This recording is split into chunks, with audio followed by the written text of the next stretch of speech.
Yes. Sorry about that. Yes. Good evening, ladies and gentlemen. Welcome to my stream. Today we're gonna read Spice and Wolf, Chapter 4, or Chapter 10 if you count the first book. Yes. I have no idea why I talked like that. I wanted to try it out for some. Ah, yes. We're gonna continue reading where we left off. Probably another chapter, unless the chapter is like 5 pages long. Then I'll throw in a bonus chapter. Da, da, da, da. Again, we are joined today by my depression and my free, copyright free background music.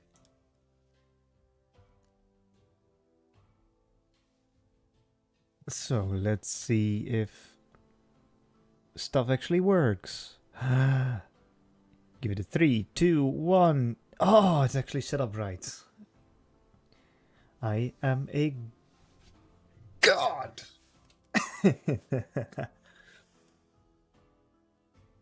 Sip some water because otherwise I'm gonna die. And so, turn down the music a tiny notch. How was your day? Hope it went alright. My day was. Yeah, I don't know how to describe it. Been busy with school, but finally started a new period. And so.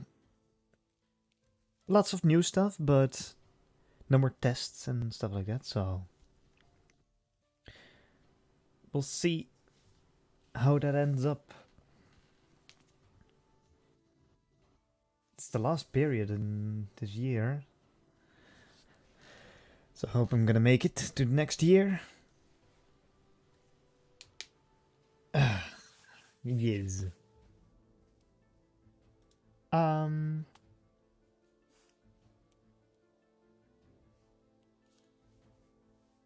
Oh, let me stretch my back. Oh, damn it. Whew. Yo, Q Power. How are you today? This evening? This lovely evening? Campfire time, yeah.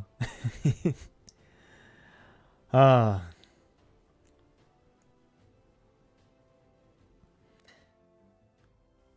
It's more like a hearth, but sure.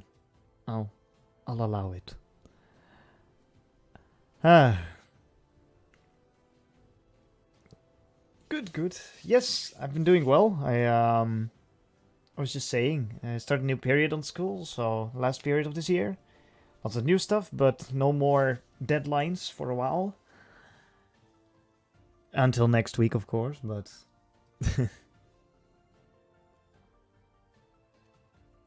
Yes. Alright. Then. It is almost 5 past. I think I'm just gonna start. Move this. Oh. Oh, good luck with that. Yeah. Next chapter of the Spice and Wolf. I don't know why I did that. Okay. We both live in such agreements. We both live in such agreements. You understand, right? These were the words of every merchant feared. And every merchant would lament his fate upon such a collapse. Of course I do. I'm a merchant after all. It was all Lawrence could do after to say even that much. It's simple. One of the exactly 100 lumione worth of armor would be brought. You bought from the Lat Baron company. You will need to remit to us the amount recorded in the obligation deed. To wit, 47 and 3/4 lumione. You are aware of what this amounts to, correct? Remilio looked as stricken as Lawrence felt. Remelio looked as stricken as Lawrence felt. A man's eyes and cheeks were sunken. His shirt hadn't been changed in several days, and his eyes glittered strangely. He was not a big man to begin with, but Remilio's weary, thin features made him look like a wounded bear cub. He didn't just seem wounded, he was wounded. Nearly fatally. Hans Remilio, the master of the Remilio Company, unconsciously ran his hand through his slightly graying hair as he continued to press Lawrence. We'd like to settle your debt We'd like to settle your debt immediately. Otherwise, Lawrence thought about how much he would rather be threatened at knife point than hear this. We'll have to demand that the Rowan Trade Guild assume the debt in your place. It was it was a threat every merchant who was attached to a trading house feared. The guild that the merchant's was a merchant's second home, but it could turn into an angry debt collector in a blink of an eye.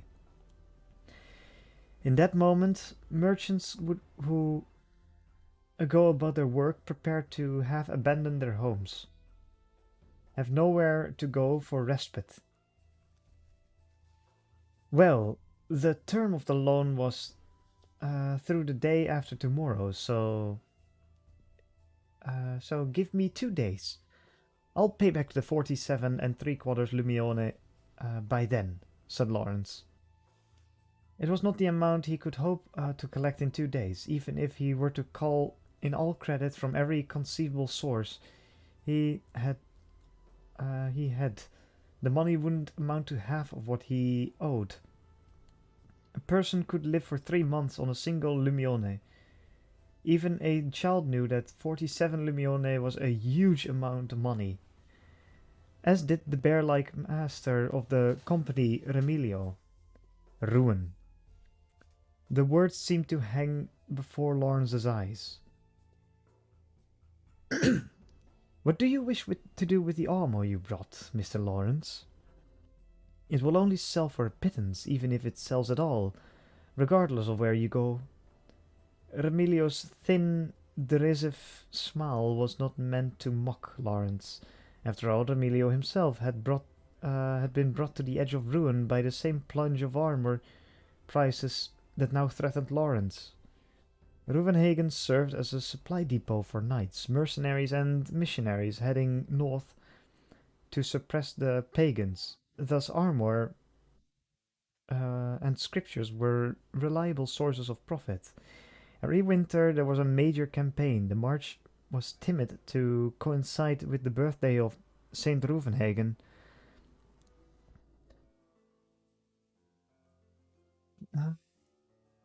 And in order to equip the mercenaries and knight brigades that amassed from the surrounding nations, goods like armor, scriptures, rations, cold weather clothes, horses, and medicine all flew off the shelves. This year the march had been hastily cancelled. There was a political unrest in the nation that stretched out between the pagan territories and the Ruvenhagen-controlled land, where the battles normally occurred. And that nation's disposition towards Ruvenhagen had suddenly soured. If it had been a normal nation, that would have been one thing, but this particular nation bordered the pagan lands. And even within its borders there were here and there pagan villages. One of the closest was Lamtra. Those who had to fight the villages One of the closest was Lamtra, and those who had to fight the pagans would cross into the other nation But if they marched through it like they would any other year, there was no telling when the pagans who silently watched them might attack. The archbishop that controlled the Grand Diocese was in attendance as the was in attendance, as were members of the imperial family from the south. They could not let the unthinkable happen, and thus the campaign was cancelled. As to how stricken the city's merchants were of this decision, one had to look no further than the predicament of the Remilio Company, which had operated in Reuvenhagen for many years. Even so, Lawrence should have realized something was awry while he was traveling. If the mercenaries that fought in the battlegrounds of the north were wandering around Reuvenhagen, there clearly had been some kind of change in the battlefield. What's more, given the drop in armor prices and the way Lawrence had learned of it, he had to assume that he'd gotten the armor in Poroson. The master of the Leperon company had already known. In other words, when he thought he was taking advantage of the weakness in order to force favorable terms for himself, he had actually been used. Having sold devalued armor to Lawrence at such a price, the Leperon company master was probably still laughing to himself.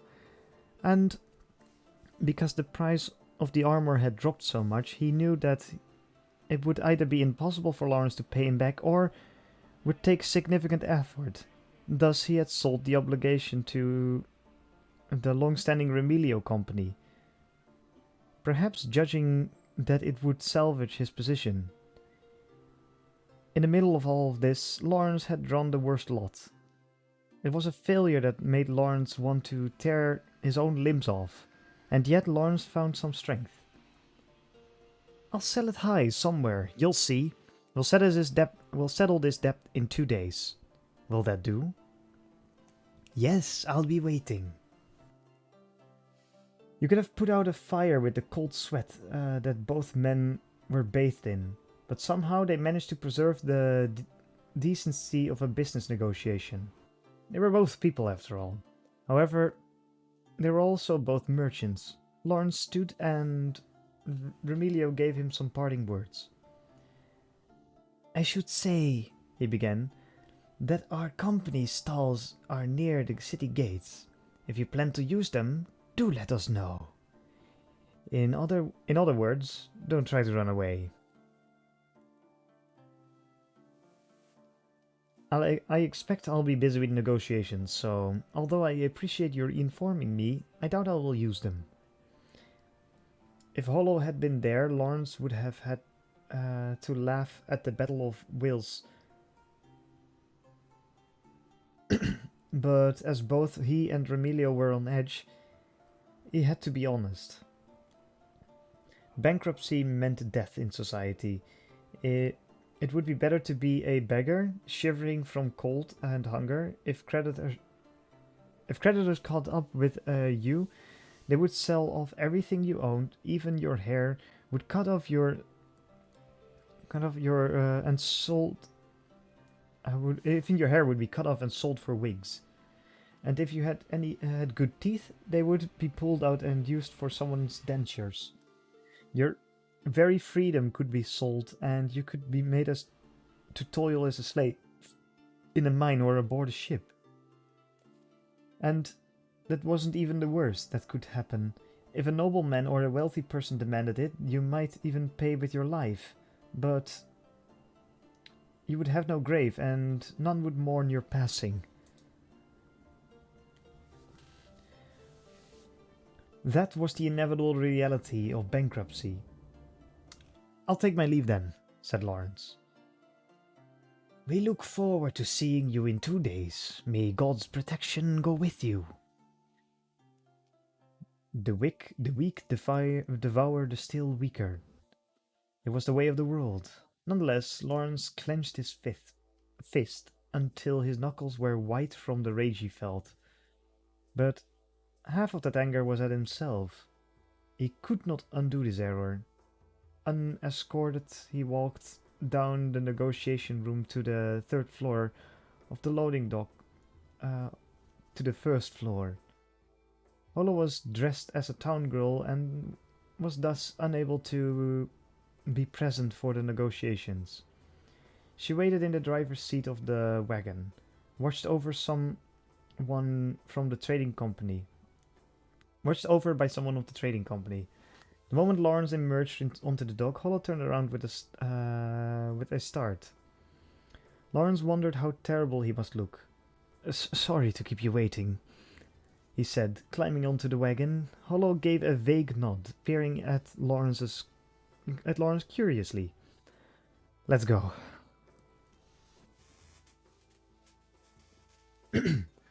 Lawrence took the reins and ignored the dockmaster, heading the horse away from the loading dock. The dockmaster had apparently been informed of the situation in advance, so he silently watched Lawrence and Holo leave.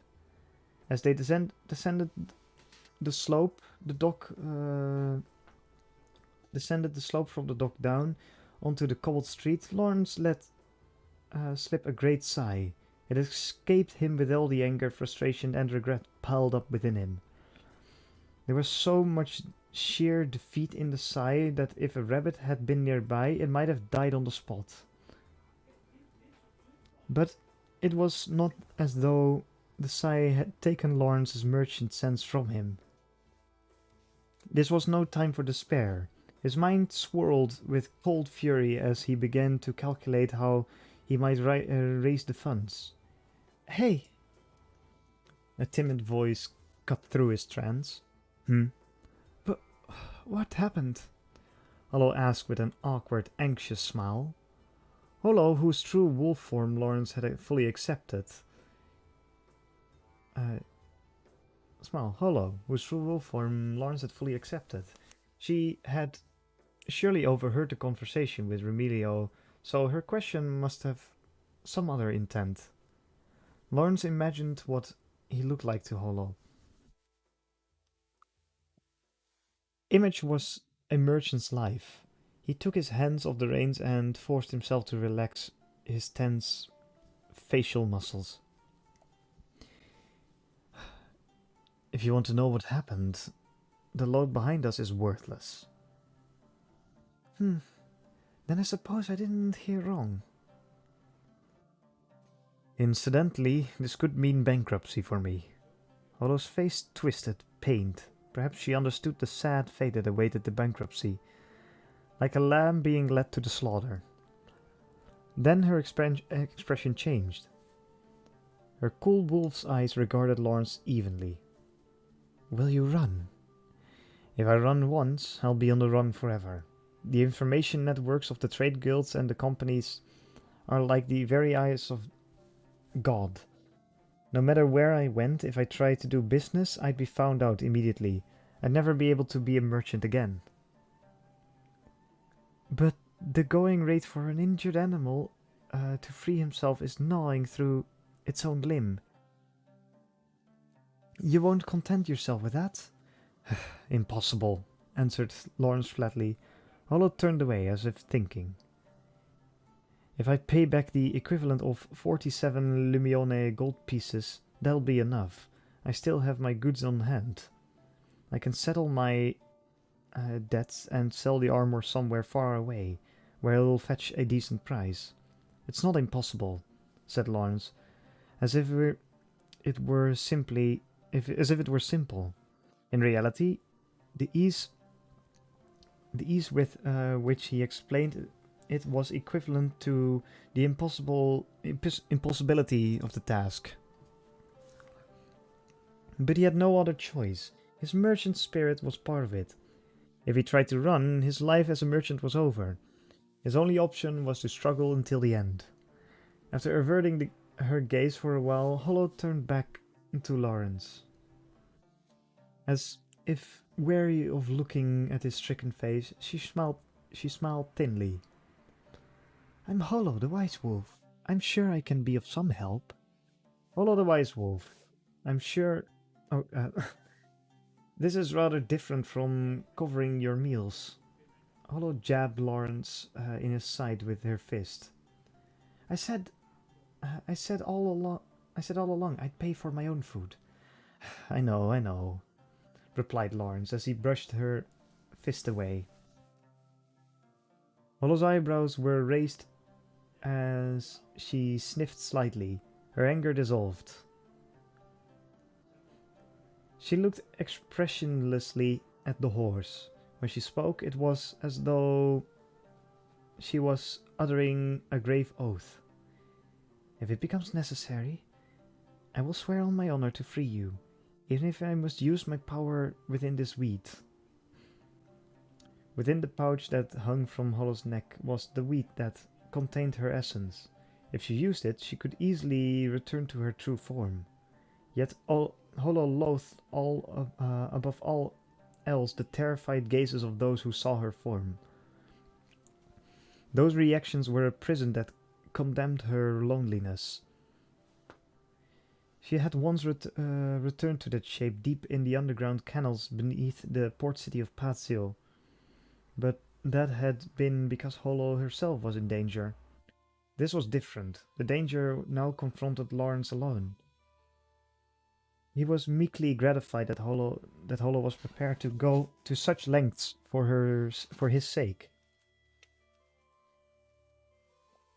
You promised to accompany me back to the Northlands. I can't have you getting tripped up here. I'll keep that promise, and...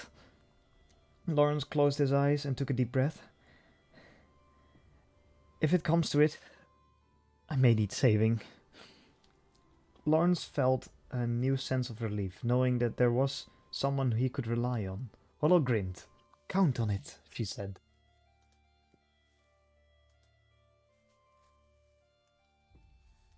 Hollow would come to his rescue. That option did exist, but it wasn't something he wanted to resort to. If the situation got that bad, it meant Lawrence's place in the world was entirely gone. That was what it meant to leave your home, to desert your native soil. Failure left nothing behind. So, what will you do now? Asked Hollow, in front of the inn after they had left the wagon with the innkeeper. It was exactly what Lawrence himself wanted to ask, but he had no time for such weakness. The inn had been paid for up front, so they didn't have to immediately worry about where to sleep and stable the horses. He had a fair amount of cash on hand.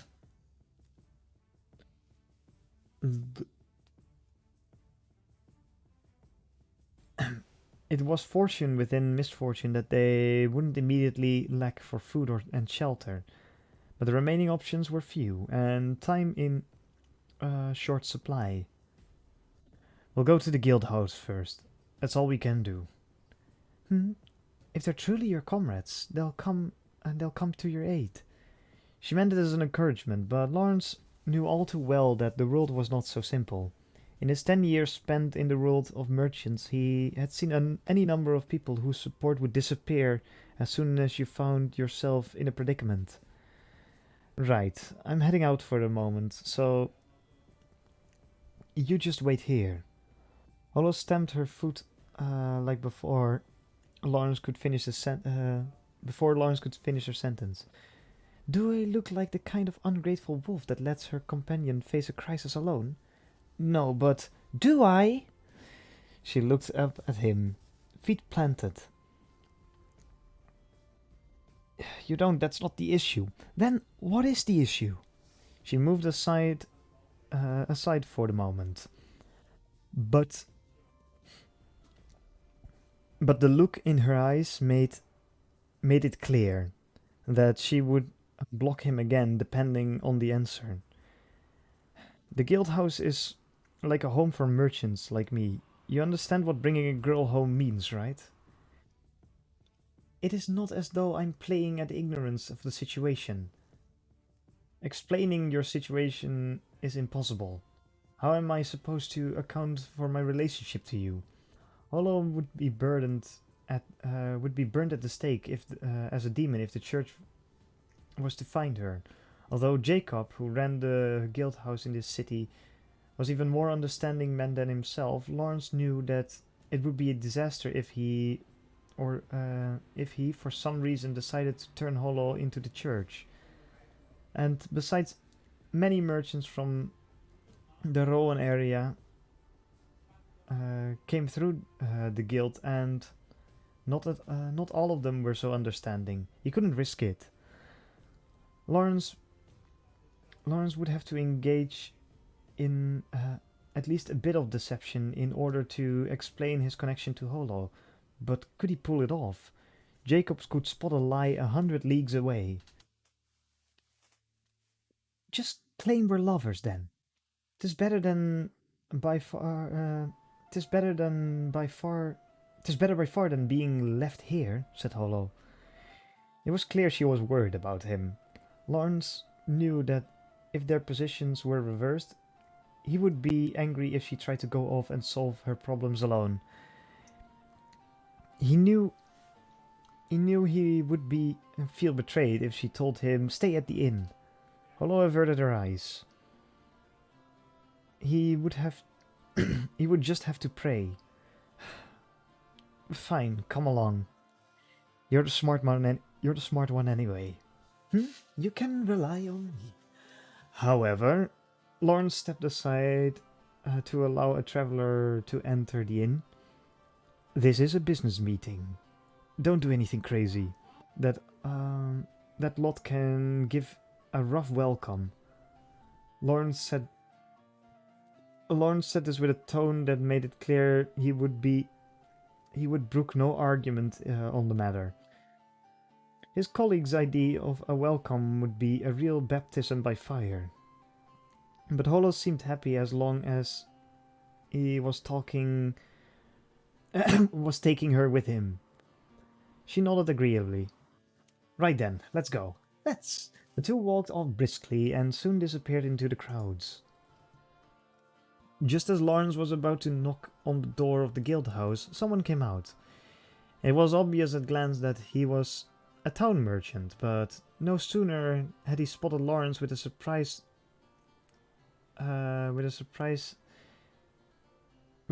his face soured and he looked away.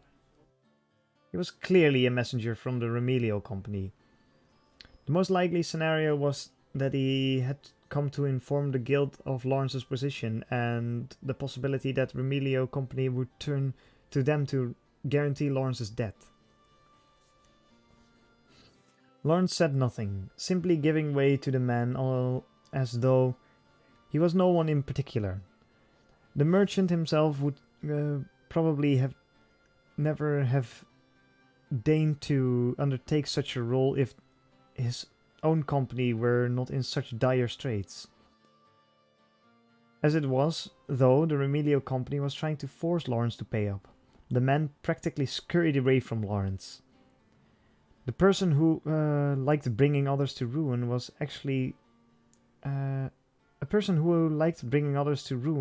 rare amongst merchants, who spent their days trying to outwit their competitors. Destruction and competition were totally different things.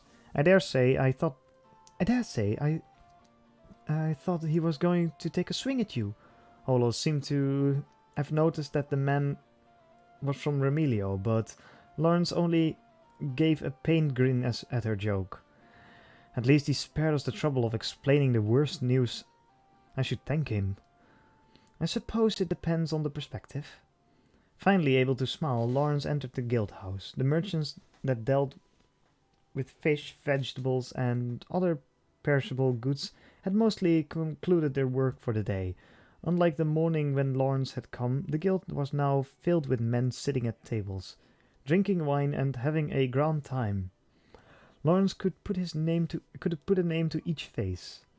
Some raised a hand in greeting to him as soon as they noticed him. However, when Hollow entered just behind him, the activity came to a sudden stop, and a strange commotion rippled through the assemblage. It was like a sigh, and a look calling it envy or jealousy didn't do it justice. Hollow was entirely indifferent to the situation, but Lawrence found it almost painful. Ho ho! This must be God's will. Jacob was the first to speak. The smile he displayed failed to reach his eyes. You've caught a rare jewel here, Lawrence. Hollow ignored the myriad of eyes fixed on her and walked smoothly towards Jacob, leading Lawrence by the hand. The fact that Jacob had called him Lawrence rather than Croft stabbed at him. It meant that Jacob would no longer treat him as a member of the guild, but only as a merchant like any other.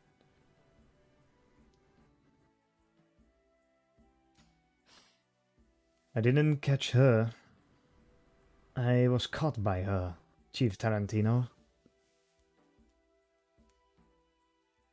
Jacob grinned so widely that his face had become distorted. Then he rose laboriously and patted Lawrence heavily on the shoulder, gesturing inside. Let's talk. The sharp-eyed merchants in the room had noticed the unusual mood of exchange. None spoke. Past the lobby was an enclosed courtyard. Looking out over the courtyard with its sparse seasonal decoration, as he led them in, the giant Jacob spoke. Didn't you pass a fellow from the Remilio Company? I did, at the door. I thought you'd be lucky and miss him. Why's that? Lawrence didn't understand what Jacob was getting at, but he could see Jacob's shoulders shaking with mirth. Because there was no noise when he came to blows. When we came to blows. Hollow smirked slightly, and Lawrence relaxed. Jacob opened the door to the room on the right of the hallway. They were in and mentioned for two to the hallway they were in and mentioned for the two to enter. This is where I work. There'll be no one listening to our conversation here, so you can relax on that count, said Jacob. It was not a large room, but it gave the impression of housing. Housing limitless knowledge. Looking through the open door, they could see the walls were almost entirely covered with shelves, upon which rested carelessly stacked bundles of documents. There was a small table in the middle of the room, wedged between two simple couches of wood and leather construction. Also facing the door was a desk piled with a mountain of documents.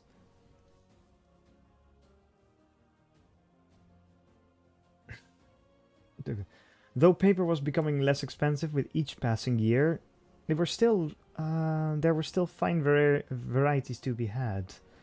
It was proof that Jacob had spared little expense in the preservation of knowledge. Even a well-regarded theologian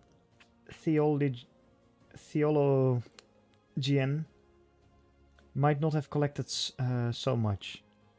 Well then, where shall we begin? Jacob faced the table and sat on one of the couches, which heaved a creaky sigh under his significant weight. Normally, that was the seat from which a friendly chat would bloom, but in these circumstances, it was only the authority that bore down on Lawrence. Lawrence was glad Hollow was beside him. If he had been alone, his mind might have simply gone blank. First, I'd sure like to know who and what this beauty is of yours. Jacob's gaze was fixed steadily on Lawrence. It was admittedly preposterous for a merchant facing bankruptcy to be walking around with a town girl. Were Jacob a less patient man, he would have given Lawrence the boot as soon as he had shown up with Hollow in tow. She's a business partner. We're traveling together. Oh, a business partner? Jacob looked at Hollow for the first time, seeming to think this was a grand joke. Hollow smiled and inclined her head.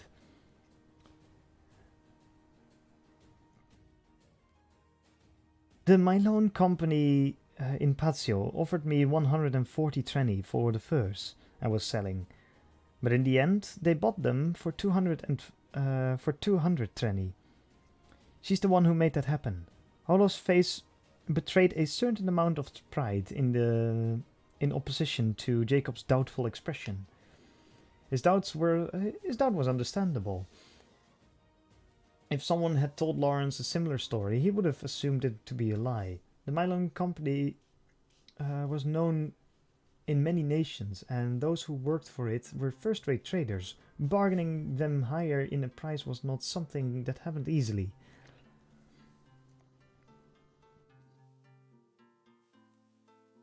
I said it this morning when I was here. You can't invest without capital.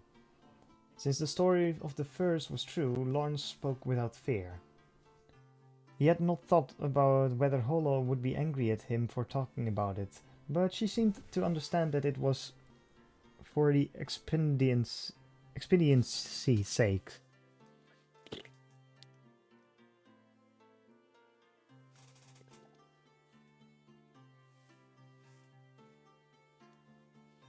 Jacob closed his eyes, and strangely his expression shifted.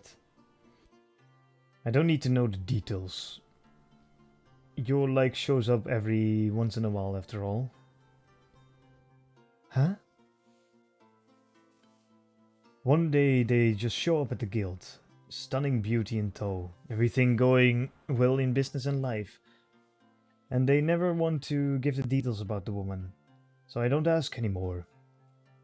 The scriptures say not to open strange boxes after all.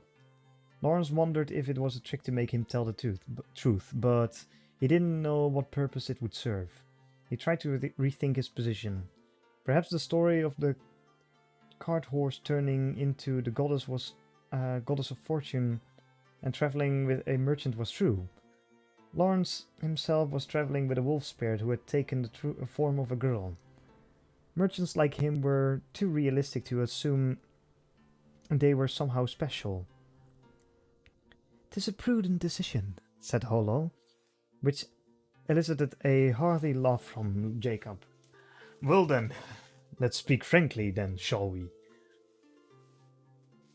If you two were a couple, I'd have tried to convince you to head straight to the church and make it official, but if you're in business together, well, that's different. You'll hang together or hang separately. Your partner's fall is your own misfortune.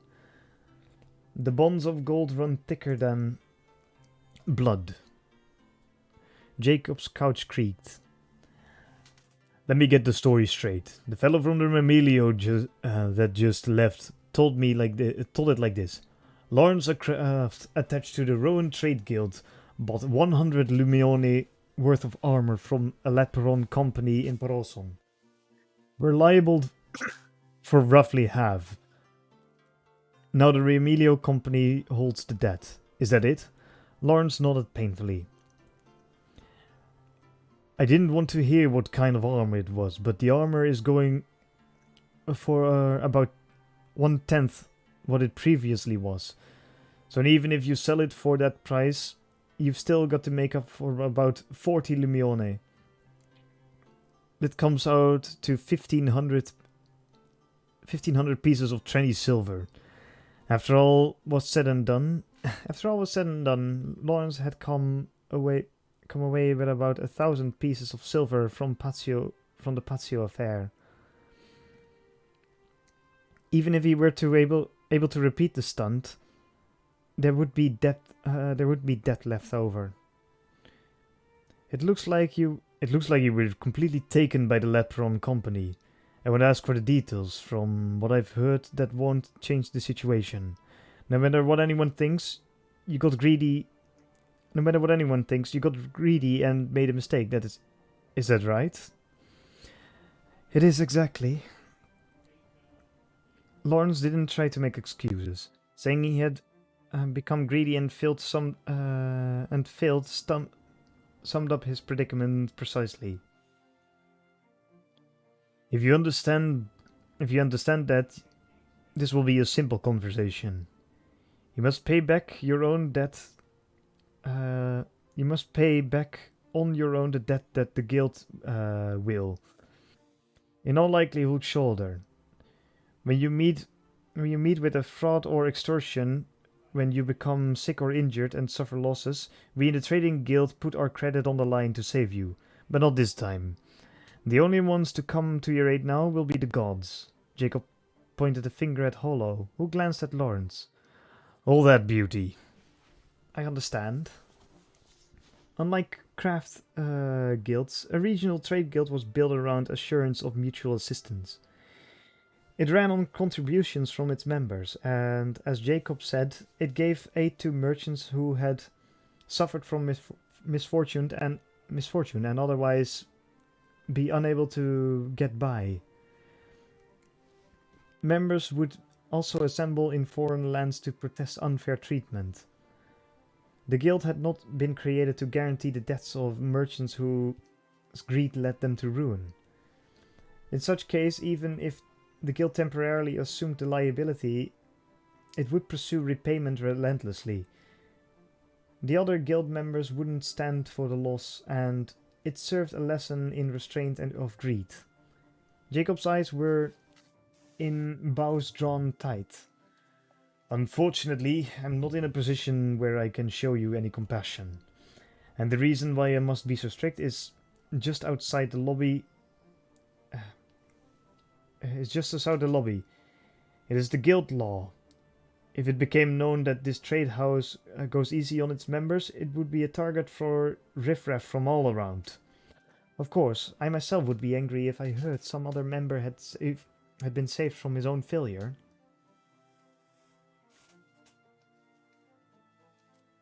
Lawrence put on a brave face, for if he didn't, he would have collapsed. Also, you surely know this, but guild members are forbidden from lending money to each other. Neither can the guild lend money to you. It would set a bad example. I understand. Lawrence's second home was barring its doors to him. Based on what the Remilio company's messenger told me, your obligation comes due in 2 days. Their own investments in armor have failed, so they're feeling the heat as well. They won't hesitate in demanding repayment. In other words, your failure will become public the day after tomorrow, and I'll have to detain you. What have you concluded from this? If I do not collect 47 Lumione in 2 days and pay the Remilio company back, there's no future for me, said Lawrence. Jacob shook his head slowly. Then he looked down at the table. That's not quite true. There was a slight rustling sound next to Lawrence, probably Hollow's tail. Your future will come. But it will be black, bitter, and heavy. The implicit message was that suicide in the face of this bankruptcy would not be acceptable. 47 Lumione could be paid off in 10 years of rowing on a trade ship, or 47 Lumione could be paid off in 10 years of rowing on a trade ship or working in a mine. Of course, you'd have to avoid injury or sickness. Anyone who had ever seen correspondence between a ship's captain and its owner knew that it was pure fantasy. 9/10 of such correspondence was devoted to the captain requesting fresh rowers and the owner trying to make them last a little longer.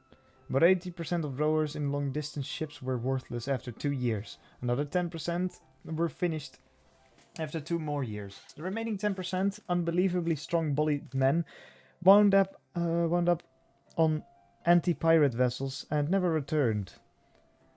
And even that was preferable to mine labor. Most miners died of lung disease within a year, and a lucky few who avoided such fate died in the collapsing tunnels. In contrast, someone who encountered misfortune might have their trade house cover their debts. and then gradually repay their creditors at low interest. Far better treatment. Those who failed as consequences of greed had to understand the seriousness of crime.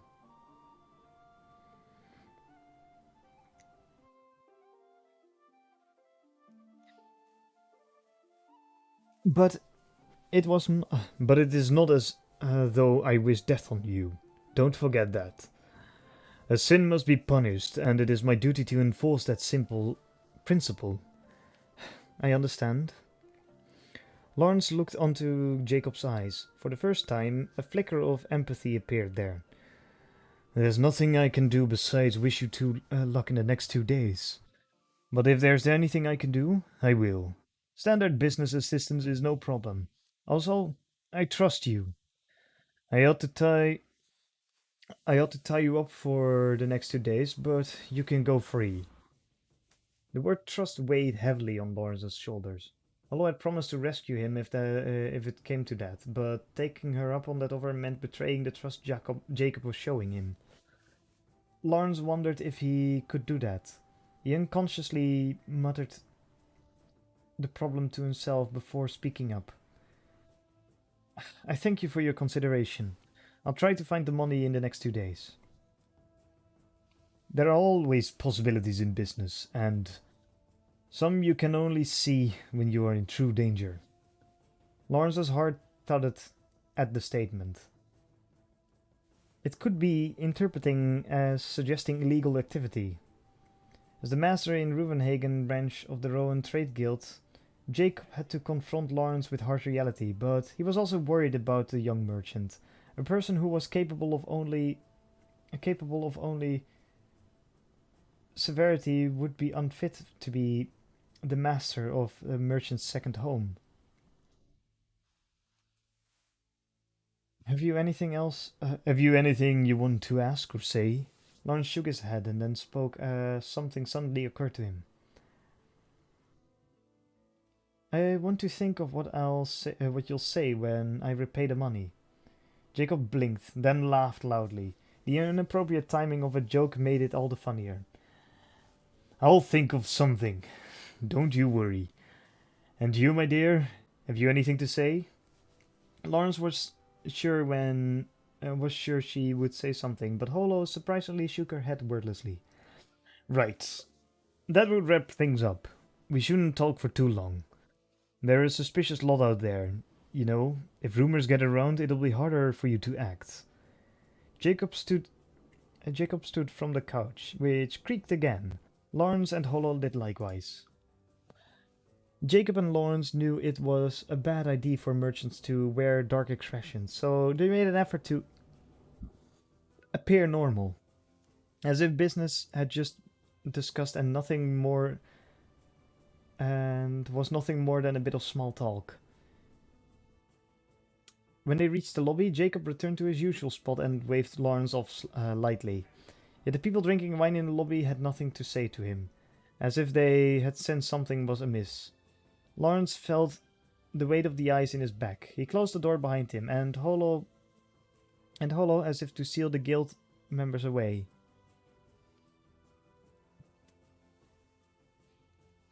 They might have been thinking about restraining him. He couldn't help but feel grateful at Jacob's generosity in letting him go free. We've got 2 days of freedom.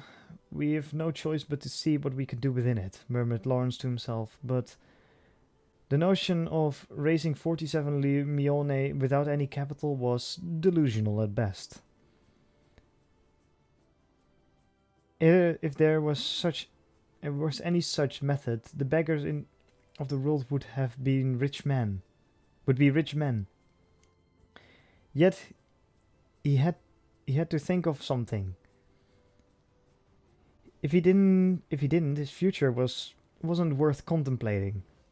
His dream of having a shop would collapse. His recovery as a merchant would be hopeless, and his life would end either in the gloom of a mineshaft or on the bows of a ship, where the cries of anguish were set to drown out the crashing of the waves.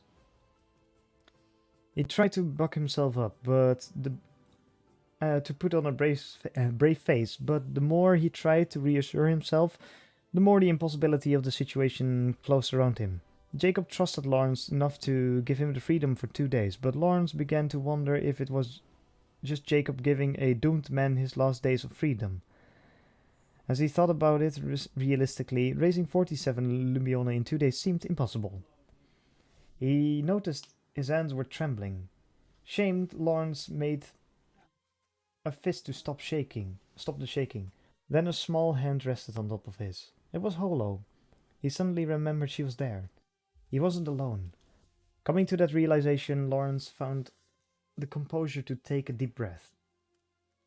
At this rate, he would break his promise to accompany Holo to the Northlands. His frozen mind began to turn. Holo noticed this and spoke. So, what will you do? First, before we do any more thinking, we need to test something. And that is? Holo asked, looking up to Lawrence. Debt for debt. None can feel at ease when lending large amounts of money unless they are very wealthy or generous indeed. On the other hand, one does not nag for repayment of a trivial loan unless they are especially petty or especially strapped for cash. That was like a looming mudslide. Even if it were impossible to stop, if one could manage to divert it into other rivers, it could be managed. One way to manage the debt of 47 Lumione would be to borrow small amounts from many different people to pay off and then gradually pay each lender in turn. However, well, Lawrence, it's been a while. What's your angle today? Every merchant Lawrence knew greeted him roughly the same upon seeing his face again. But when the talk came of lending, expressions grew grim. 5 Lumione. Sorry, friend. Times are tough for me at the moment. It's the end of the year. Prices of wheat and meat are up, and I've got to lay stock for the spring. Sorry, I just... Everyone gave the same answer, as if their response had been prearranged. They were merchants, just like him, sensitive to exactly what he was trying. If traveling merchants could just head to a company and borrow money instead of borrowing from their guild, that would put the trade companies in the same position that forced guilds to have rules against lending. And no one wanted to load their goods aboard a sinking ship. When Lawrence pressed them for even a single Lumione, they regarded him as especially foul-smelling. With no island to cling to, he was often just kicked out or sent off. One who came not for commerce or negotiation, but simply to borrow was little more than a thief. That was common sense in the world of merchants. We'll try another one. After Lawrence met back up with Holo, who waited outside the row of companies and mansions, he didn't bother with a fifth rendition of the same line. He had to put on a brave face for the first 3 stops, and Holo stopped asking him how it had gone after 4. As a by the way to his request of a short-term loan, Lawrence had asked after any opportunities for profit, but that, too, had withered into silence. After all, merchants used capital to turn a profit. It was obvious that without any money on hand, there was nothing to be done. Lawrence unconsciously quickened his pace as he walked, opening a bit of distance between Holo and himself. When he noticed, he told himself to calm down, but the words merely echoed in his empty mind, and he began to find Holo's words of encouragement irritating. He was in a bad way. Despite the chilly air that descended as the night drew near, Lawrence's forehead and throat were slick with sweat. Though he had thought himself prepared, the reality the reality of the circumstances affected him more than he had anticipated. The seriousness of the situation seemed to spill out of him like water from an overtaxed ceramic cup. Why had he made the deal in Poroson? The feelings of regret warred with the uselessness of such recriminations within him. Again, Hollow's voice reminded Lawrence that he had put too much distance between them. He was assailed by exhaustion that made him wonder if he were able to walk again if he were to stop. But he had no time for exhaustion. "Excuse me," Lawrence asked at yet another door. The bell signaling the close of the market rang. All companies would soon be closing their doors for the day. The ninth location Lawrence visited was already tidying up its loading dock. A wooden sign was posted at the entrance indicating the day's trading was over. A trading company was a home to the master and men working there, so it wasn't as if nobody was about. Lawrence used the knocker on the door and took a deep breath. He hadn't many acquaintances left. The merchant had to get someone to lend him money. "Who's there?" asked the woman who opened the door. She was well built, and Lawrence remembered her face. Just as Lawrence steeled himself to ask after the master, the woman looked back over her shoulder, flustered, went back into the house. In her place appeared the master of the company. "It's been a while, Mr. Lawrence." "It has. I'm very sorry to trouble you after the market's closed, but I have a favor to ask. The first couple of stops Lawrence made, he had the luxury of beginning with small talk, feigning normal businesses, but he was no longer possessed such a luxury. As he plunged into his request, the master regarded him scornfully. I happen to hear that you had been making the rounds." "Yes, though it embarrasses me to say so. The ties between merchant companies in the city were strong. The master had clearly heard from one of the companies Lawrence visited earlier. And it's a sizable amount. Is this because of the drop in armor prices, I wonder?" "Yes, I was naive and made a mistake."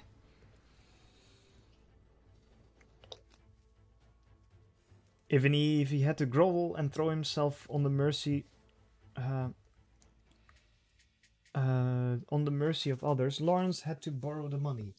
Starting penniless and raising 47 Lumione in 2 days was simply impossible. And if he was refused here, he would be turned away at the gates everywhere else. Even if one of the companies had lent him, Lawrence felt that others would have too. But the fact that none had offered him aid made him wonder if they all thought his recovery was so impossible that they wouldn't bother lending. Merchant companies were closely connected. Once a piece of information escaped, the news would be all over town in an instant. The master's tone was unchanged and cold. "A naive mistake. I suppose it was at that. This was something that it didn't take skill of a merchant's used to discern others' feelings to grasp. This was not the tone of a man prepared to lend money." The master furrowed his brow and let slip an exasperate sigh. It seemed as if he might have known that Lawrence had gotten greedy and amassed an oppressive debt by buying armor on margin. Trustworthiness was a merchant's life. If he couldn't be trusted, none would extend their hand to aid you.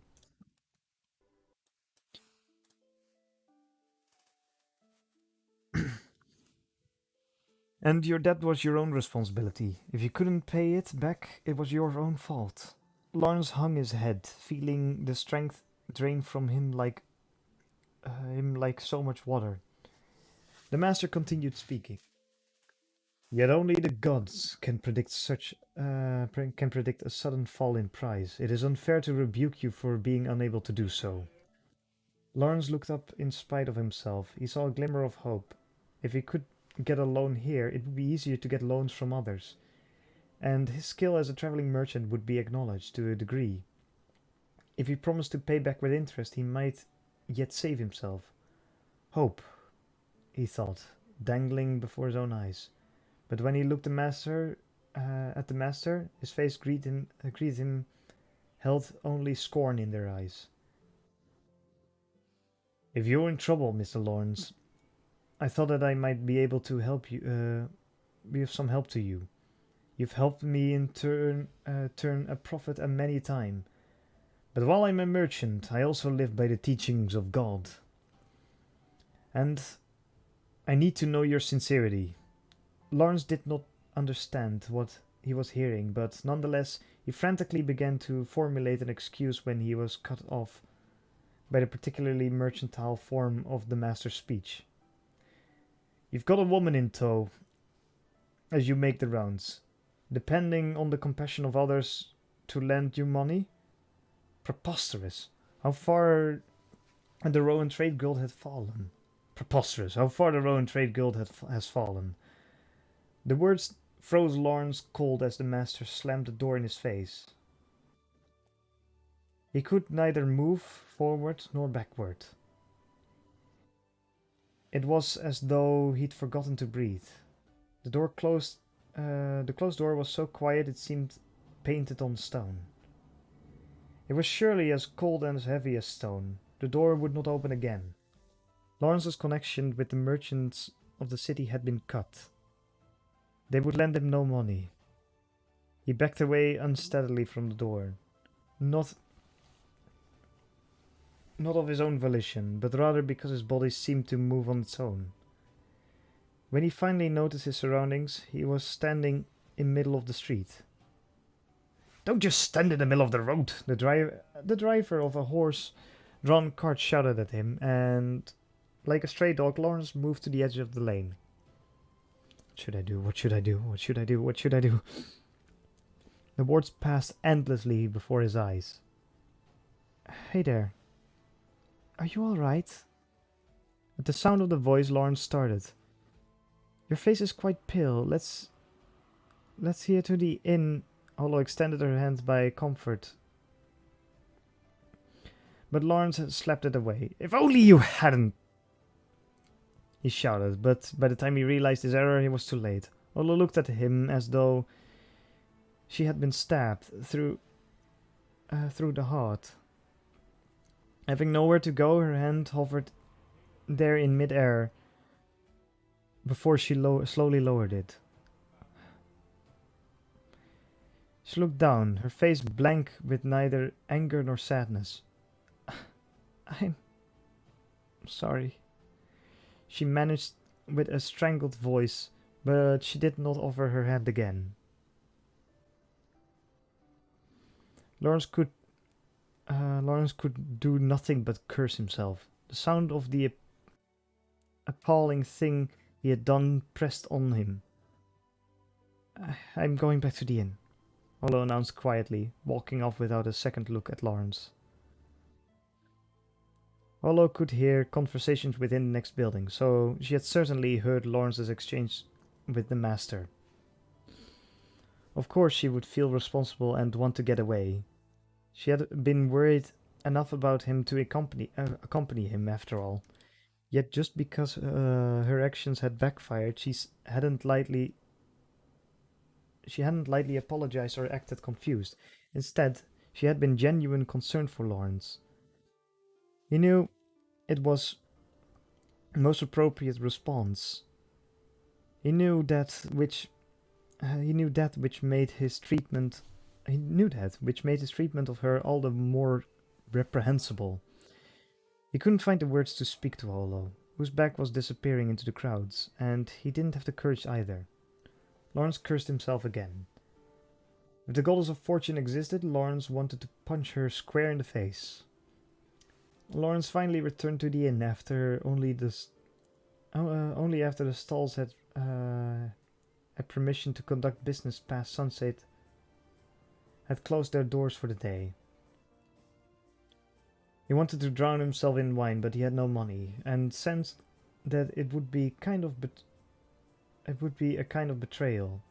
Standing drunkenly before Hollow, that was something he simply could not do. It was his visit to the various trade companies that had kept him out so late. If he abandoned pride and dignity altogether, he reasoned they would give him a bit of money to be rid of him. In the end, he'd gotten 3 limione from 4 people, 3 of which had told him he didn't need to bother returning it. They knew who was borrowing it after all. His goal of 47 limione was still clearly distant. He had to take this small amount and multiply it significantly in the little time that remained. It was not as if the situation had improved. The relationship he had destroyed in order to raise even this much money were important, even necessary for doing business. There were essentially no legitimate opportunities that remained for making money. And in any case, there was something that had to be considered before that. Something that had to be regained before he could even think of making money. Which is why he had gone thither and Jon asking after loans and no care for consequences. The memory of how Hollow's hand felt when he unwittingly drove her away came back to him.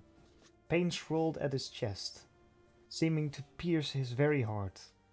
When Lawrence entered the inn's lobby, the sleepy innkeeper stood behind the counter, enduring a large yawn. The city required that the innkeeper remain awake until all guests had returned to the inn. If the guest hadn't returned by the next day, the town guard had to be notified. It was precaution against thieves, criminals entering the city and perpetrating foul deeds. Well, you're back early, came a sarcastic greeting from the innkeeper.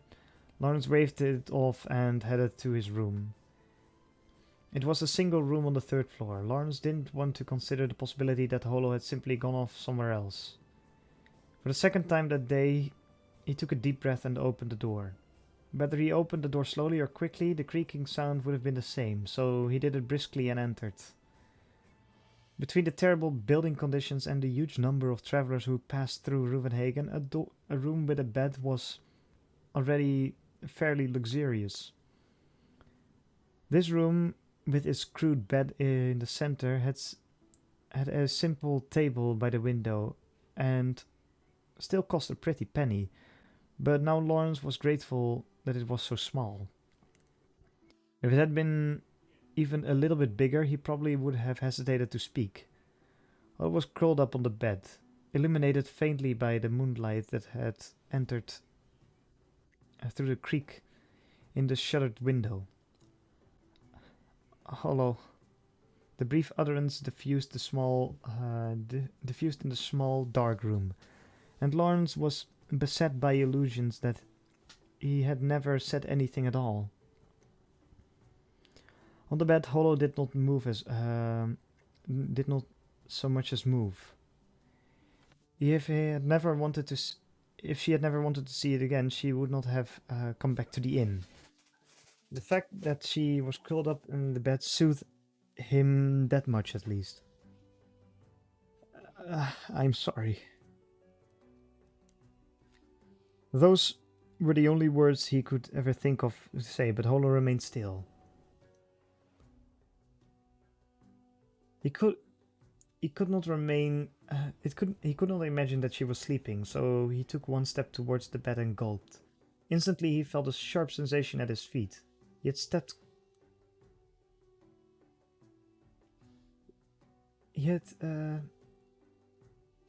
back quickly as a sweaty chill ran up his spine, and the frightening feeling vanished.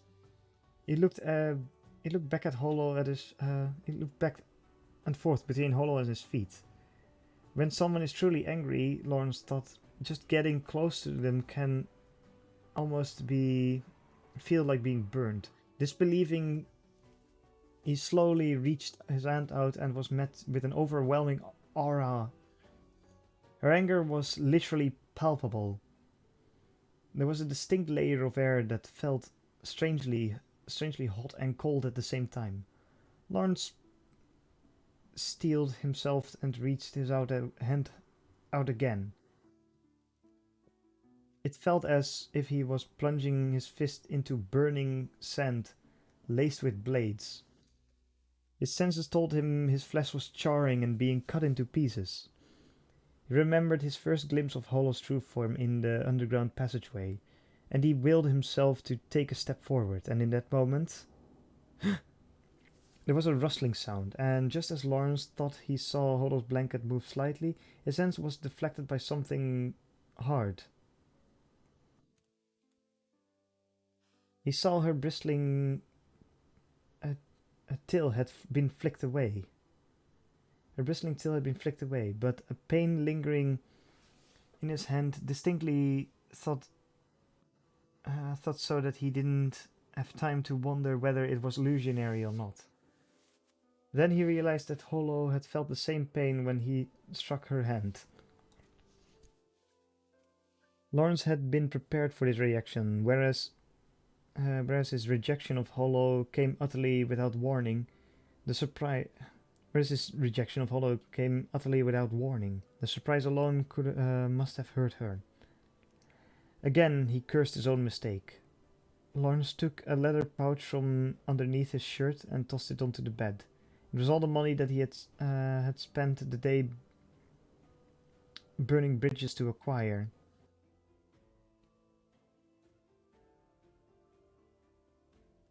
He had cashed in all the relationships he'd built up in the city. This is all the money I was able to get on my own. 3 Lumione.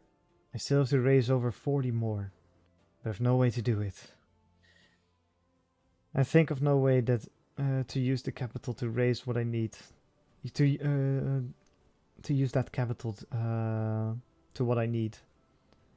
It was like he was talking to cobblestone, so completely was Hollow's lack of reaction. Still, Lawrence cleared his throat slightly and continued. All I can think of to do is take the money to a gambling house and hope for luck. But if I give it to the person who really should have it, I feel it may yet increase. So I entrust it to you. Drunken singing could be heard from the street outside the window. And if everything goes bad, well, adding 3 Lumione won't make a difference anyway. Lawrence had sacrificed possibilities for cash, half in hopes that Hollow would be able to use her wits to find a way to increase their funds, and half because he wanted to leave her money in the event that the worst happened. Though it was only a verbal contract, Lawrence had promised to take her to the Northlands, and parting on such bad terms would leave a bad taste in his mouth. He felt that that the least he could do for Hollow as a merchant was to give her some coin. Still, there was no response. He backed up a step, then turned and pulled open the door, going into the hall. He couldn't stay in the room when it was like that. Lawrence descended the dark stairs and went outside, ignoring the rebuking voice of the innkeeper. Off to his right, he heard drunken singing, and that previously filtered through the room's window. The town guard would soon be making the rounds. Having no particular place to go, Lawrence thought of going to see Jacob, who was quite involved with his problems at this moment. Since Lawrence had gone around practically forcing his request on every merchant in the vicinity, Jacob had undoubtedly received a flood of complaints. But he stopped after taking a step. The realization that tonight could well be the last opportunity to walk around as a freeman seized at his heart. He looked up unconsciously. He started to angle his sights towards the room on the 3rd floor, where Hollow was. Hollow, who surely had some terrible knowledge of that could help, who surely had some terrible knowledge that could help him now. Hollow, who he couldn't possibly ask a favor of now. His gaze didn't even reach the third floor before he stopped and lowered it. Just as he resigned himself to go to a guild house, something hit him on the head. Lawrence's field of vision suddenly swam from a sudden shock and he fell to his knees. The word robbery came to mind and he reached for the dagger at his waist. But there was no assailant. Instead, there came a distinctive clinging of coins jingling against one after another. He searched around and he saw a bag containing 3 precious lumione he had left on the bed. "You fool!" came the words above his head. He had looked up and been met with Hollow's scowl as cold as moonlight. "Get back in here then," she said, and immediately disappeared into the room. Just as she did, the innkeeper opened his door and emerged. If a traveler staying at the inn were to perpetrate any misdeeds, the innkeeper could be held responsible.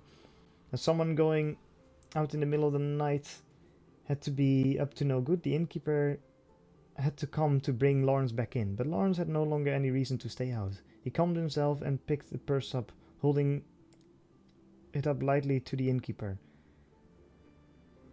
My companion threw it out of the window. "You see?"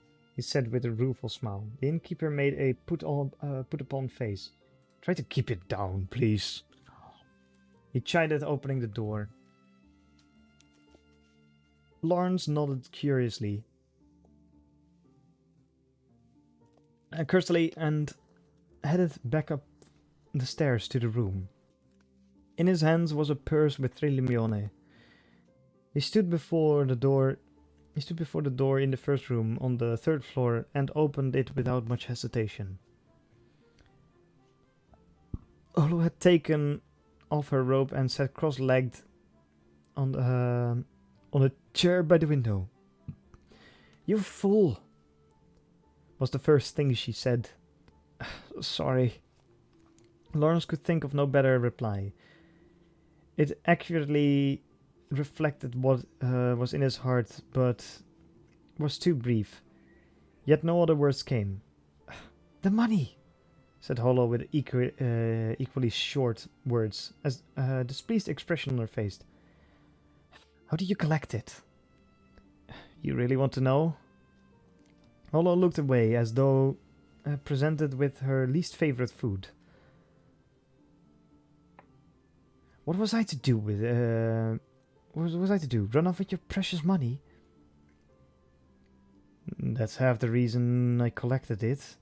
My failure means I can't fulfill my end of the bargain. The least I could do is leave you some travel money." He swallowed the rest of his sentence. Hollow still averted her gaze, her lips tight, but tears welled up in her eyes. It was as if the emotion within her was overflowing, and she was trying desperately to hold it back. Then a single tear sparked as it fell. The dam had broken. "Travel? Money?" "Well, yes." "Of all the absurd..." Defiantly, Hollow wiped away her tears with both sleeves and then stood glaring at Lawrence, her eyes still blurry. "Is this my fault or not? If I were not there, you'd shoulder no debt. Why aren't you angrier? If I were... Her small fists quivered as the words within became tears, overflowed and fell. Yet Lawrence did not understand. Hollow had come with Lawrence to the trading guild because she was worried about him. She had certainly not known that he would be turned down for loans because he had a woman with him, and thought it had been a moment's passion. And though it had been a moment's passion, he had slapped her hand away. No matter how he considered it, he was the one at fault. He couldn't find a reason to be angry with Hollow. But I was the one at fault. You came along because you were worried about me. I can't be angry at you for... She looks sharply at him.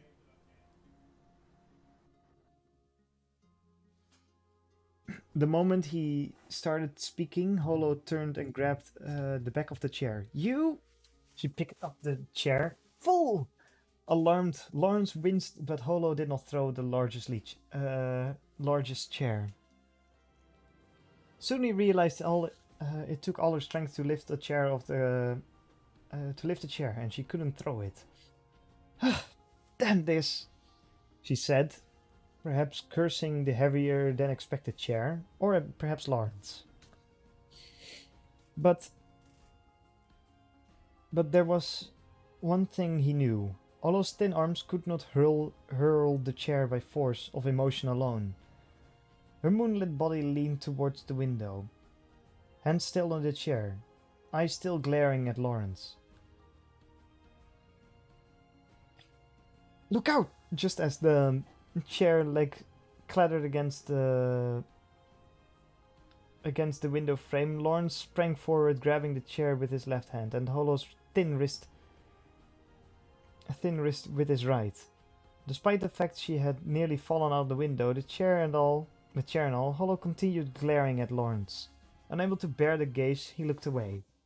Not knowing what else he should say, he pulled the chair away from her and set it back on the floor, and Holo relinquished it unexpectedly readily. Then, as if the chair had been the entirety of her anger, the strength drained from her small body. You! Her eyes dropped as the tears hit the floor. Her voice was low. You're so naive. Lawrence put the chair down as she said it. I'm naive? He asked, reflexively, so unexpected was her statement. Holo nodded, childlike, her hands still balled up into fists. But you are you not... No one would loan you money because I was with you, yet... I hid your hand away. I was mad at you, unjustifiably mad. Holo shook her head and hit Lawrence's chest with her free hand. Her face looked like she wanted to be angry, but she had forgotten how. I followed you because I was selfish. When it went awry, of course you were angry. But I never thought you'd hit my hand away like that. So I wanted to be angry, but...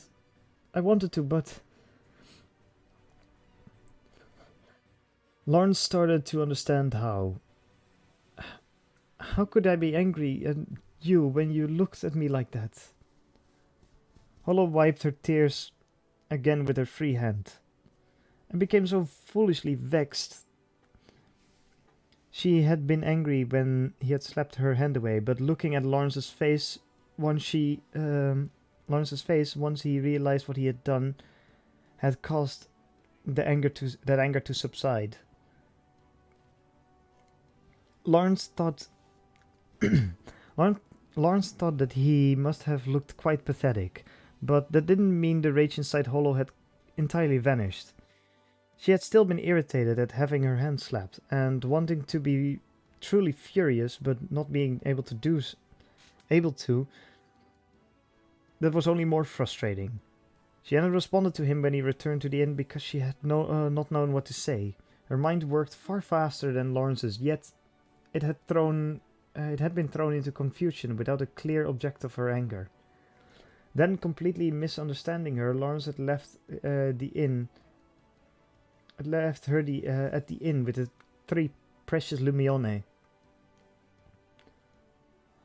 That was like throwing oil on a fire. Holo had already upset at herself for not being able to be properly indignant,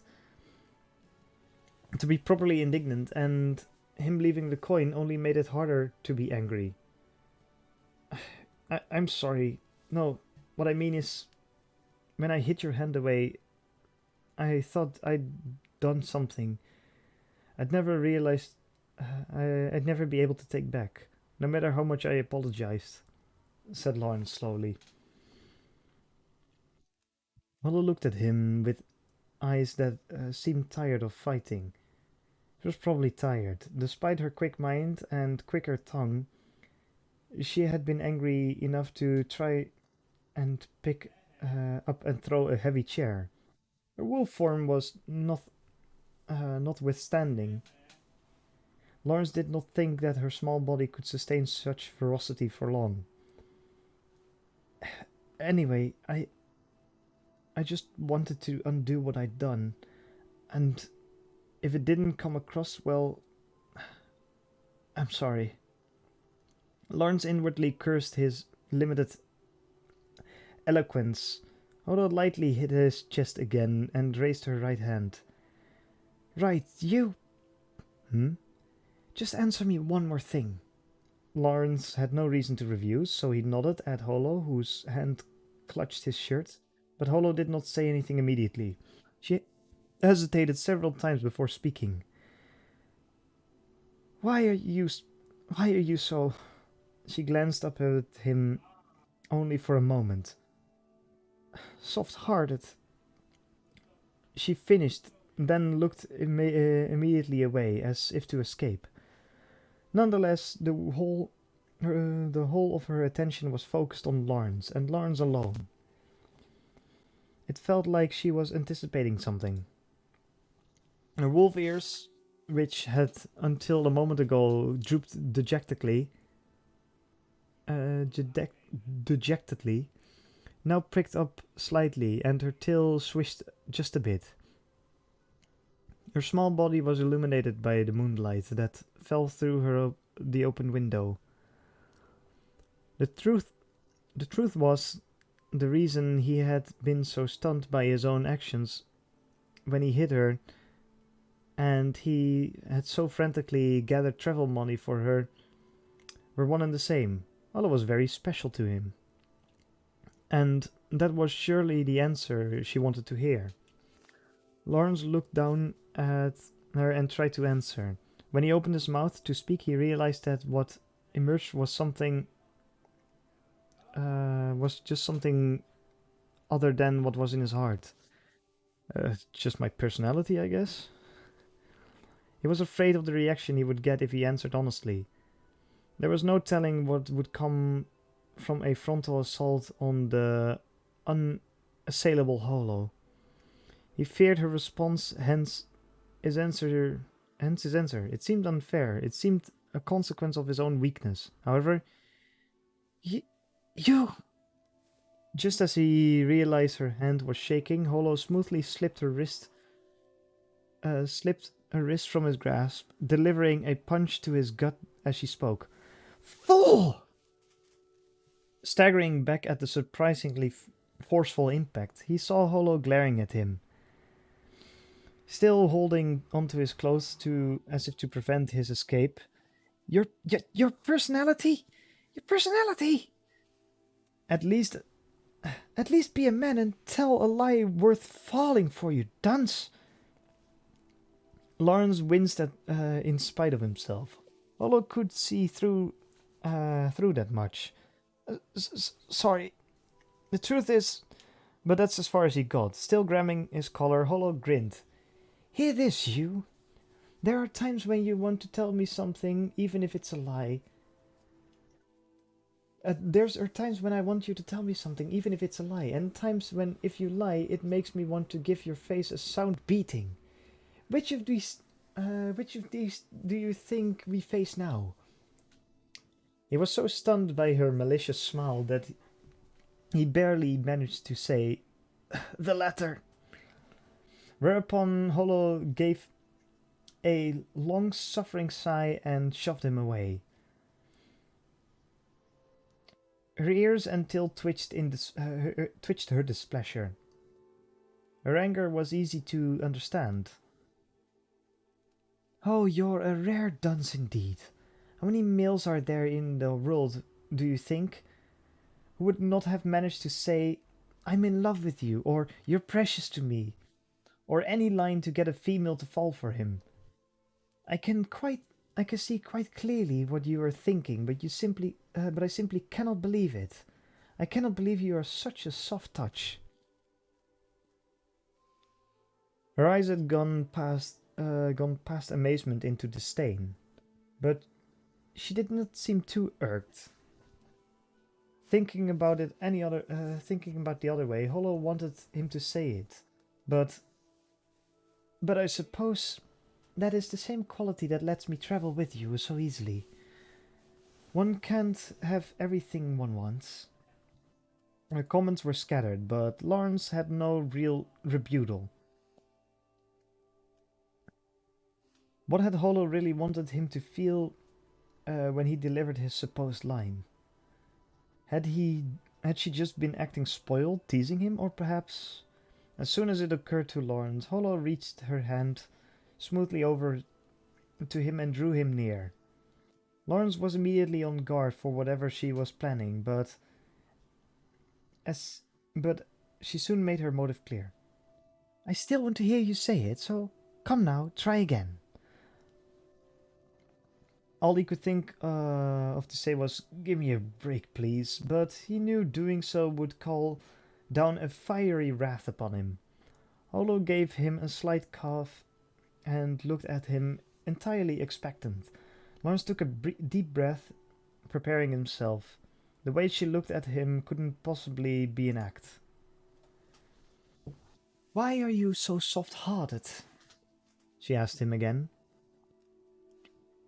She looked more and more serious than before, her eyes glistening and her lip trembling slightly. He could feel the blood rising to his face, but Lawrence steeled himself and spoke anyway. Because you're very special to me. She looked happy, so happy that it couldn't be an act, and bowed her head resting against his chest. The unexpected gesture took Lawrence by surprise. Hollow looked up at him, pouting, then took his arms and guided them around her back. Apparently, he was supposed to hold her. It was so absurd and oddly endearing that he was stunned for a moment. Her tail swished as he embraced her slim body. It made him so happy he dared to squeeze a bit tighter.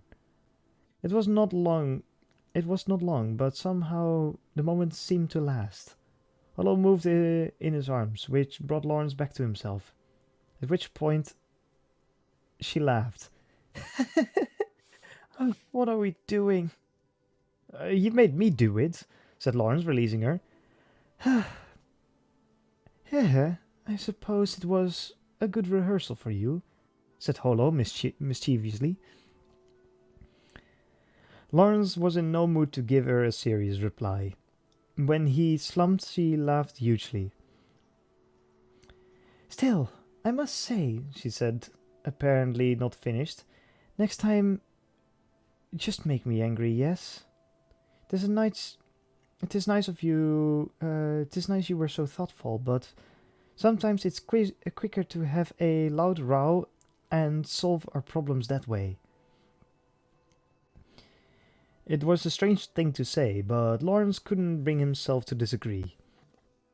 It was not an idea he would have ever come up with himself, but it seemed fresh and somehow warm to him. Right then. Looking at your face, I can imagine how you got the money together. How much? 3 limione and 2 sevenths. Her ears twitching. Hollow began to put her forehead against Lawrence's chest. If she tried to blow her nose against him, he was going to push her away, but she was just wiping her tears, and he let her be.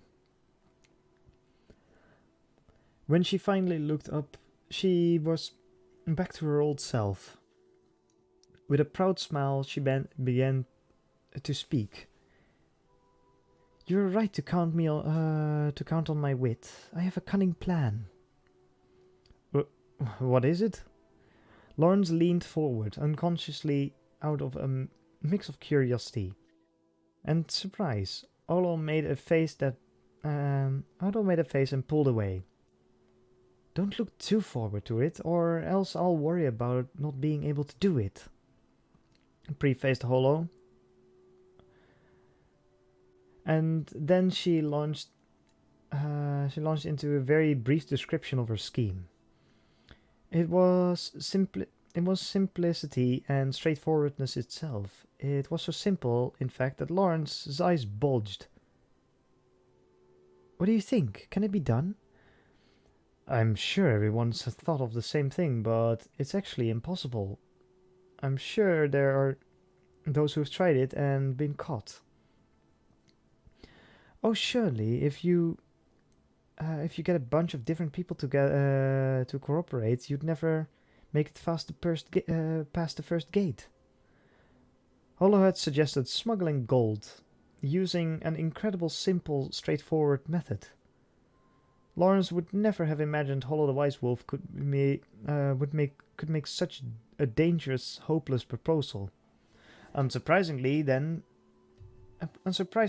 she then made a case of why the plan was, in fact, possible.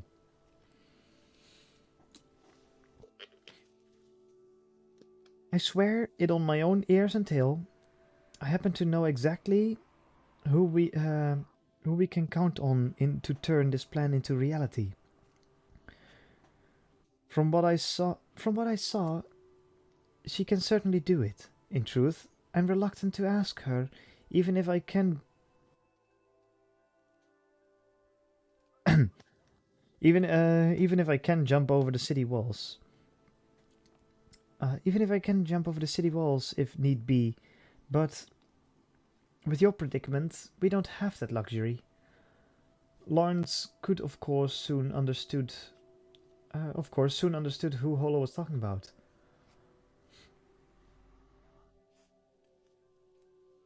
Lawrence, of course, oh yeah. Holo was almost certainly right as far as this person's ability to was concerned, but smuggling gold into Ruvenhagen wasn't simply a matter of getting it through the checkpoints. Being caught meant death, so everyone involved had to understand the risk and be willing to trust each other with their lives. There were many problems as well. There was no question that persuading a carrier was a daunting task. No matter how great the potential reward, if you were still placing your life in the hands of others. However, if smuggling gold in were a possibility, Lawrence could not afford it. It couldn't be dismissed out of hand. So, if help can be secured, do you think it's possible? Asked Lawrence. So if help can be secured, do you think it's possible? Asked Lawrence. I should think so, as long as nothing extraordinary happens. I see. Lawrence's mind was already thinking about what would be necessary to smuggle in gold. To even propose it, he and Holo need to offer the carrier enough money to offset the danger and ensure his or her silence. The amount they could make smuggling in gold bought in some other town with the 3 Lumione they had on hand wouldn't be enough. They would lose all potential profit just by compensating with their partner. And compensation aside, it was doubtful that the gain made on 3 Lumione would even approach the amount of Lawrence's debt.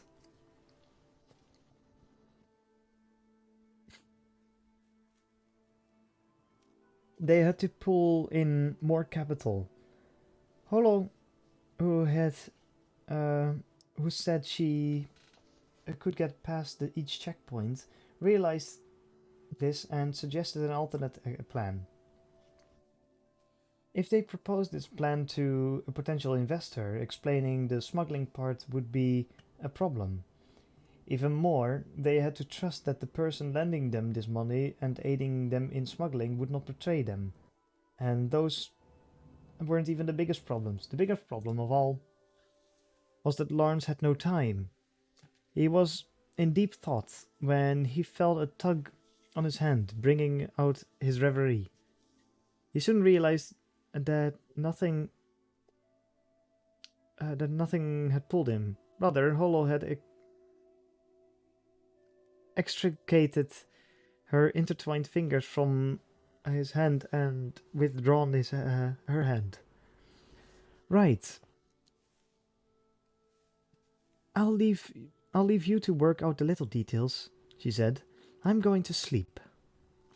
She yawned, and then her tail flicked once in a short sigh as she walked slowly over to the bed. What now? Lawrence had planned on borrowing her intelligence again, but she had crawled under the plain blankets on the bed and popped uh, out only her head to regard him. I know nothing of the city. I've nothing to offer save the fact that it's possible to get gold into the city. Lawrence internally conceded the plan, at which Hollow smiled. Or what? Do you want me to stay beside you there? Unfazed, Lawrence remembered the rehearsal. The rehearsal. I certainly do. It's cold so, no? Hollow's head disappeared beneath the blanket, but her tail, which seemed much warmer than the blanket, waved happily. It's cold, so no. Her tail, yes, waved happily. Lawrence took a deep breath, smiling at this, the sort of pleasant exchange that never happened when one traveled alone. If he didn't figure something out between the sun rising and setting tomorrow, everything pleasant in his life would wind up sacrificed as an offering at the feet of the gods. However, there was hope. He had no choice but to make that seed of hope bloom into a flower of success. He sat in the chair Hollow had lifted. He sat in the chair Hollow had left it earlier, and picked up the leather coin purse from the floor. The familiar sound of jingling coins echoed in the room. A wagon clattered noisily along the cobblestone road, and Lawrence looked out of his window to see the wagon's bed piled high with produce, probably a merchant heading to a marketplace first thing in the morning. Other people started to emerge here and there as well. Just as Lawrence thought that it was about time for the morning sermon bell, the great cathedral bells echoed out through the whitening morning sky. Despite the considerable distance, the weighty sound carried quite well. Then, before the echo of the great bells had faded, the bells from the many smaller churches that dotted the city answered the call. A little riot of sound to start the morning. The townspeople were used to this, but for travelers used to dawn breaking with naught but bird song, this was a bit of a ruckus.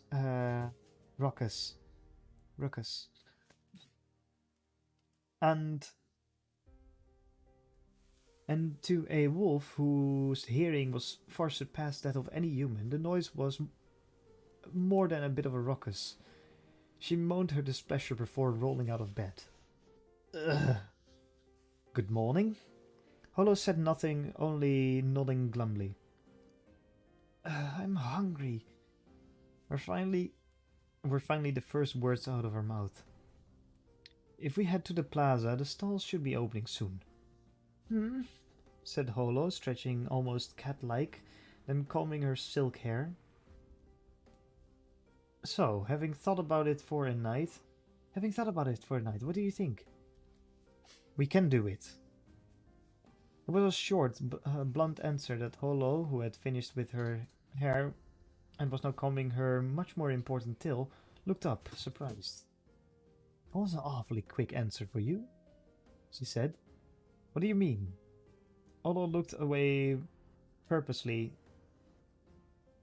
Lawrence continued ignoring her. Although, in any case, there are two barriers we have to overcome. Two? In addition to whoever is carrying the gold, we have to find an investor who will help us buy our supply. The 3 Lumione I have on hand won't be enough to compensate. Won't on hand won't even be enough to compensate the carrier.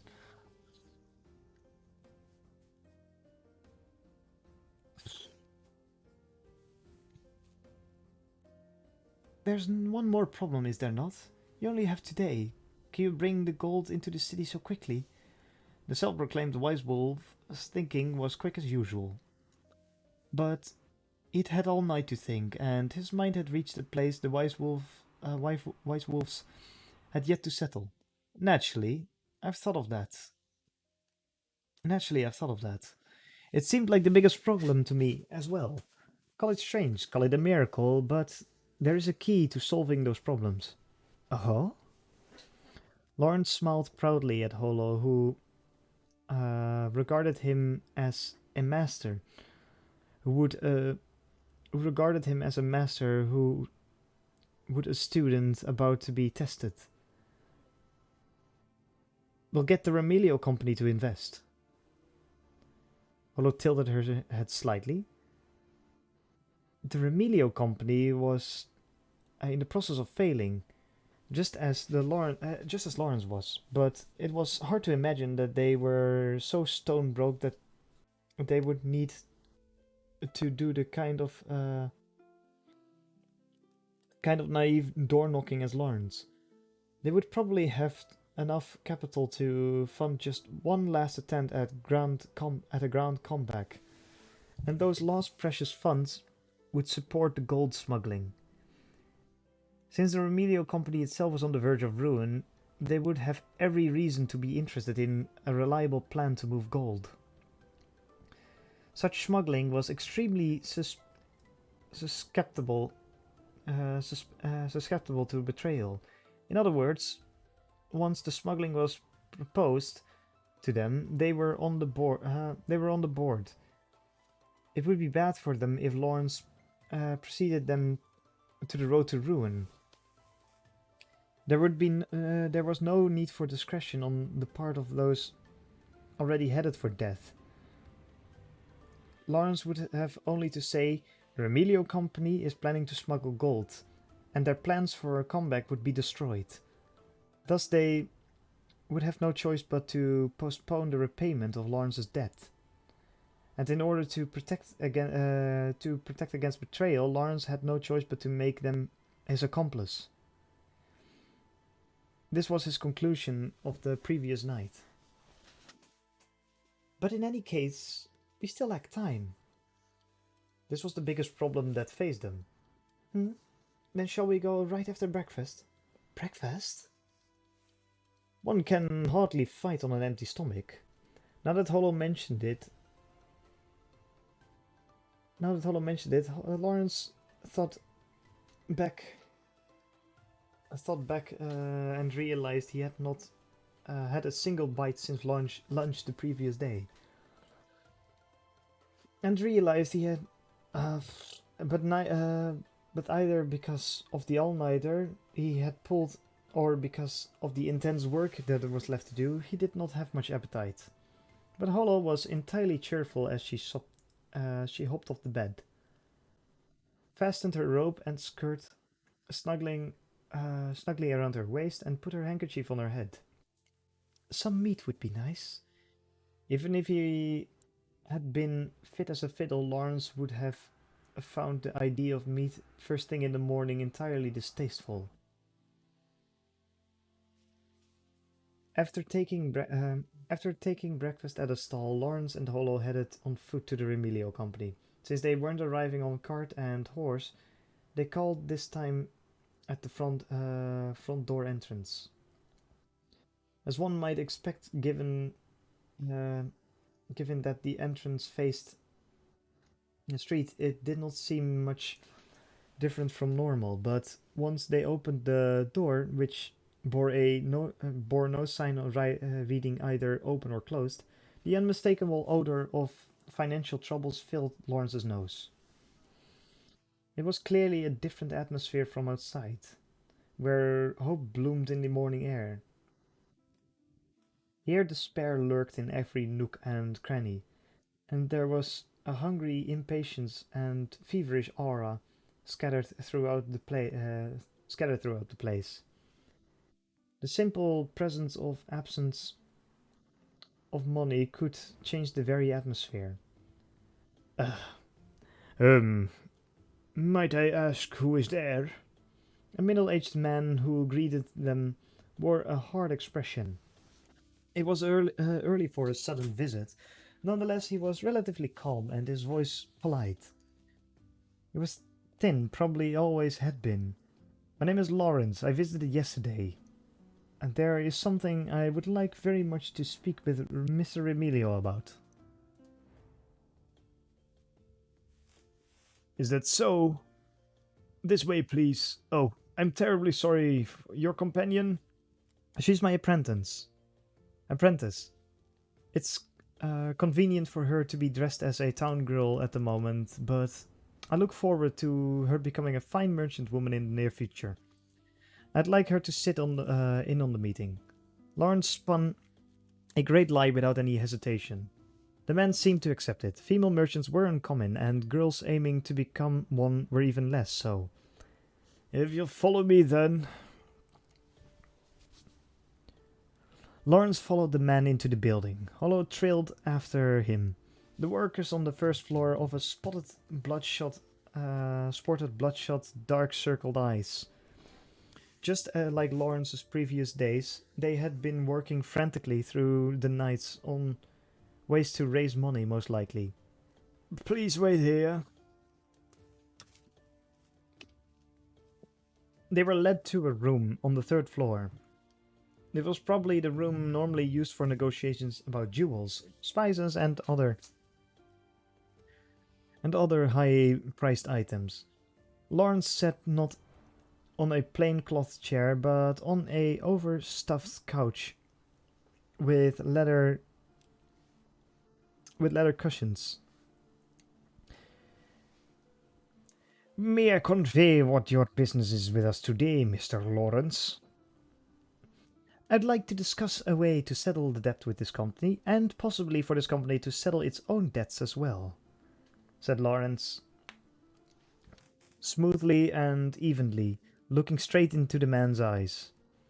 The man straightened as if struck by lightning. His eyes widening.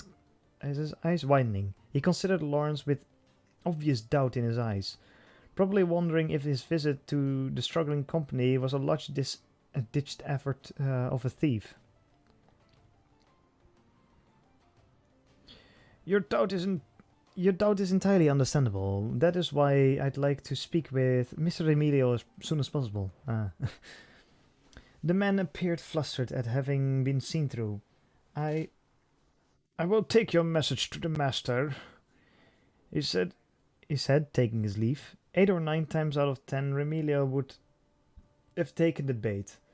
Nothing Lawrence said was a lie. The only people who called on a company whose bankruptcy was near were those proposing liquidation arrangements. Merchants trying to salvage as much money as possible from a sinking ship would gather like ravenous ghosts. They could not possibly ignore someone coming with even the flickering possibility of turning their fortunes around. Hollow's gold smuggling proposal would potentially yield enough profit to wipe out the Murillo company's vast debt, to say nothing of Lawrence's relatively meager liability. However, the plan would never succeed unless the Remilio company was fully involved. Additionally, if the people in the company were caught, they wouldn't be spared execution. Remilio company's employees and their families would never be able to live in the city again. The danger was very real. However, sitting and waiting would bring much the same outcome. Given that, the company would certainly take a chance. Then, once Lawrence had repaid his debt, they would be able to lend on an absurd scale. The greater the risk, the larger the potential gain. It was the same as in Poroson when Lawrence had seen through the Lepron company master's cheat and forced him into a deal. Lawrence chuckled ruefully to himself at the memory, but the past was done, and there was only the future. He had to convince the Remilio company to take the risk. That was the first mountain to climb. He took a deep breath and straightened himself. Then felt ice on his face. There was no one else in the room. It was Holo. I'm with you, don't worry. Holo gave him a lopsided smirk, exposing one sharp fang. It was a fearless smile. Yeah. Lawrence's short reply was short. His brevity was propositional to his trust in her. The closer a relationship, the less need for lengthy contracts, and the more simple handshake suffices. There was a knock at the door. It opened, and there stood Hans Remilio, looking every bit as careworn as Lawrence. You said you have something important to discuss. The first step in the plan had been taken. Ooh. Yes, and that was chapter 4. That was a long chapter. Longer than most of at least.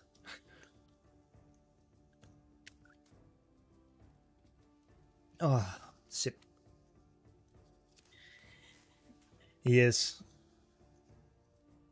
Well, that's is also where I'm gonna leave it at today.